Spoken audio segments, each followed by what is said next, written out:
Hey there, it's Chris with Acton Creative, and this is a handwoven experience. And in today's episode, I am going to be covering hand-painted warps.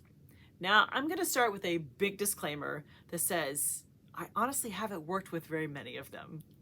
However, I have a secret weapon in my pocket, and her name is Amanda Baxter with Shiny Dime Fibers. She's a fellow Indiana Hoosier and has an amazing sense of color. And that is what she does with her business. She creates hand-painted, custom-dyed warps for weavers, which is amazing. So talk about a secret weapon.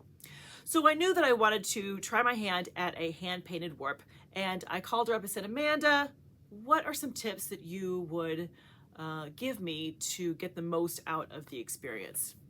She gave me some good ones, trust me.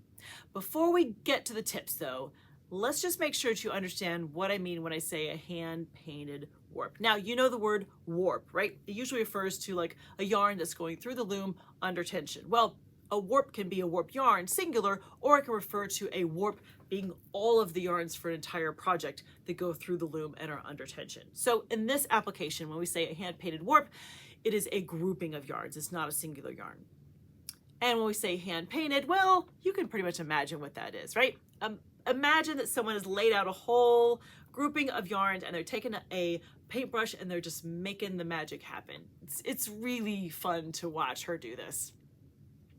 So that's what I mean when I say a hand-painted warp. Here, I have an example to show you right here. This is a little leftover from a pattern from my project I did many years ago with Amanda's warp. Isn't that pretty? This is a tencel that she did. Gorgeous colors, right? Yeah. So let's talk about how to work with a hand-painted warp. Now, as you can imagine, the warp in a project is typically all solid colors. So it's a very different experience when your warp yarns are changing colors as you go through the project. So you need to treat them a little differently than you might normally.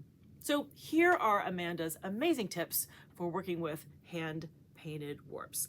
Tip number 1, keep the pattern simple. You know, this hand-painted warp is a piece of art in and of itself. The goal is to really highlight that piece of art. So the idea is not to get into a crazy complicated pattern because it's really going to kind of fight with the hand-painted warp, and we don't want that. We want everything to work in harmony and those colors to shine. So that's your first tip, a simple pattern. Tip number 2 is to think about your colors. Amanda talks about how she likes to use a lot of black in her weft for her projects, but she also will take whatever colors are involved and use like a darker version so they're highlighted. Let me show you the actual, there's a little bit left of my current project that I'm working on right now. Look at these fall colors. Isn't that gorgeous? So in this case, a black yarn really going to set off all of the colors. So think about what you're using in the weft that is just going to play nice and support these colors. For me, I like a chocolate brown, right? You can see it, right? So think about your colors and how they can support the hand-painted warp. Tip number 3 is to consider using a warp-faced pattern. Ooh, do you know this one? Okay, so when I say a warp-faced pattern, that is a weaving pattern where you only see the warp. That's it. You don't see the weft at all. The weft is just there to hold it together and to provide some texture. Rep weave is the perfect example of a warp-faced weaving pattern. Now, you know my blues and greens, my little leftovers from here? Let me show you the pattern that I did because I used some rep weave for this. You see it? The idea being that because we want to highlight the hand-painted warp, why not have a project that is all about the warp? Why not use a pattern that it's all about the warp?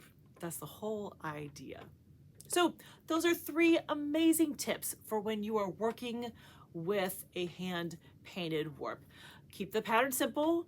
Consider your colors so that it supports what you have going on, and then think about maybe using a warp-faced weaving pattern.